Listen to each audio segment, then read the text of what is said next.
Creatine after 50 is one of the most talked about supplements in the longevity and fitness space right now, but here is the problem. People are no longer sticking to the standard 3 to 5 grams per day. They are taking 10, 20, 30, and sometimes even 40 grams of creatine daily for weeks and months on end. As an emergency room doctor who has seen what happens when supplement trends go wrong, I need to tell you exactly why this megadosing craze could land you in a hospital bed. Before we dive in, if you want my exclusive 30-day fitness plus creatine combo guide that breaks down exactly how to use creatine safely and effectively after 50, comment the word "ready" right now and I will send it directly to you. What megadosing actually means. Let me clear up some confusion because the term megadosing gets thrown around loosely online and people often confuse it with something completely different.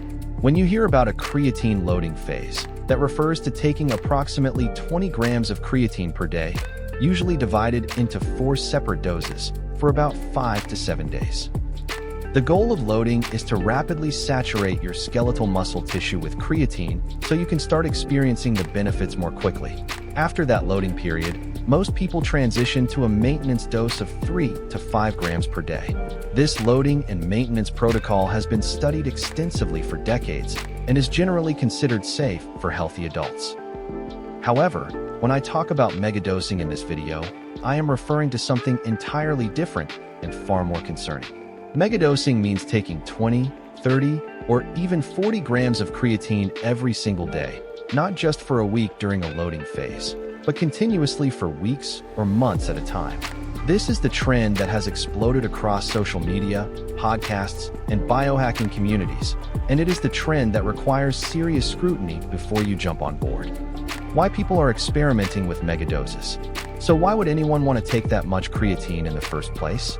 The reasons being promoted online are actually quite compelling on the surface. The first major reason is brain health and cognitive optimization. Approximately 95% of the creatine in your body is stored in your skeletal muscles, but your brain also stores and utilizes creatine as an energy source. Your body naturally produces about 1 gram of creatine per day, which tells us that creatine is valuable enough for your biology to manufacture it internally. The theory behind megadosing for brain benefits suggests that if you flood your system with creatine beyond what your muscles can absorb, the excess becomes available as an energy buffer for your brain cells. The second reason driving this trend is fatigue management and sleep deprivation recovery. A study published in 2006 found that individuals who took 20 grams of creatine per day for 1 week before undergoing 24 hours of sleep deprivation showed preserved reaction times, improved memory, better mood, and enhanced balance.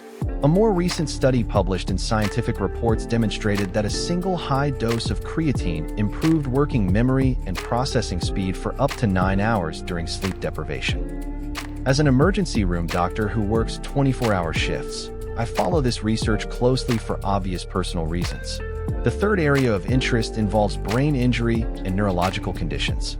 Creatine has been studied in the context of traumatic brain injury, Parkinson's disease, and even depression with mixed results. And finally, there is the human tendency to believe that if some is good, more must be better. This mindset is rampant in fitness and supplement culture, but unfortunately human biology rarely works that way. What the research actually shows.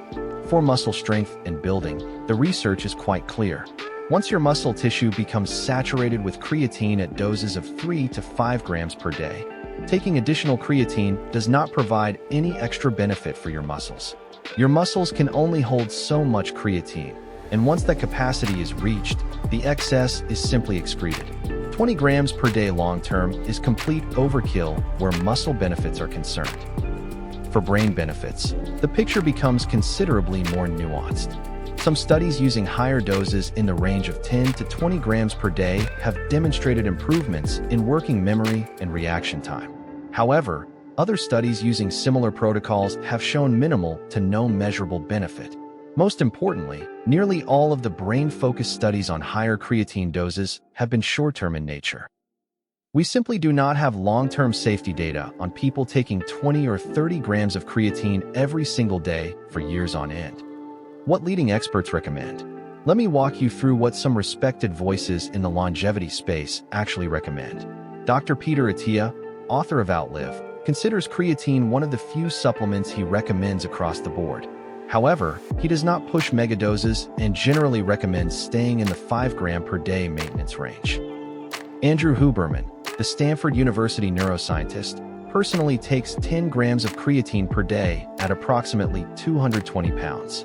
He suggests that individuals weighing between 180 and 250 pounds might benefit from approximately 10 grams per day, while those weighing less may find 5 grams sufficient. Even Huberman is not recommending the 20 to 40 gram megadoses that some people online are promoting. Dr. Louisa Nicola, a neurophysiologist from Australia, takes a more aggressive stance. She believes that 15 to 20 grams per day may be warranted for cognitive benefits, particularly for those who have suffered neurological insults or are dealing with conditions like Alzheimer's disease. Dr. Gabrielle Lyon, author of Forever Strong, typically recommends the standard 3 to 5 grams per day and does not discuss megadose protocols. The consistent points across all these experts are that creatine is safe at standard doses. Most people do not get enough from diet alone, and supplementation makes sense for healthy aging. However, megadosing remains experimental with significantly less data. The hidden risk that could land you in the hospital. Now I need to tell you about a risk that almost nobody talks about online. But as an emergency room doctor, I have seen firsthand how this can create serious problems. Here is what happens biologically. Your body metabolizes creatine and breaks it down into a byproduct called creatinine. Creatinine is the most commonly used marker that doctors rely on to evaluate kidney function.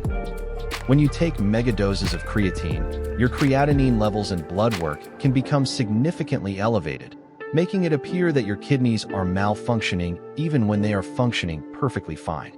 Imagine you are taking 30 grams of creatine per day and you come to the emergency room with chest pain or food poisoning. When your labs show elevated creatinine, no physician is going to feel comfortable sending you home. You could find yourself admitted to the hospital for observation, additional testing, ultrasounds, and specialist consultations. All of this costs money, causes anxiety, and could have been entirely avoided. A test called cystatin C can evaluate kidney function without being affected by creatine supplementation. But as of 2019, only about 7% of laboratories could perform this test. If you supplement with creatine, especially at higher doses, you absolutely must inform any medical professional drawing your blood. Many doctors are not familiar with how creatine affects laboratory values, so you need to be your own advocate. Gastrointestinal side effects. Beyond laboratory confusion, higher creatine doses commonly cause bloating, stomach cramping, and diarrhea. These are generally not dangerous, but definitely not enjoyable. If you experience significant gastrointestinal distress at higher doses, your body is telling you the dose is too high. My honest assessment. For muscle purposes, megadosing is absolutely not worth it. Once muscles are saturated, more creatine provides zero additional benefit. For brain benefits, the answer is nuanced. There is interesting research suggesting potential cognitive benefits, especially during sleep deprivation. However, results are inconsistent and we have no long-term safety data. For most of us over 50, 3 to 5 grams daily is sensible and evidence-based. This delivers proven benefits for strength and muscle preservation. Guidelines for higher dose experimentation. If you still want to experiment with higher doses, stay closer to 10 to 20 grams rather than 40 grams indefinitely. Keep experiments short-term. Divide your daily dose into smaller amounts. Stay well hydrated. Consult a doctor if you have health conditions. Always inform medical professionals about your creatine use. The big picture. Megadosing creatine is interesting but remains experimental. We need more research and long-term safety data before recommending it as standard practice. What we know with confidence is that 3 to 5 grams daily is safe, effective, and provides meaningful benefits for muscle preservation as we age. If you want my exclusive 30-day fitness plus creatine combo guide, comment "ready" right now.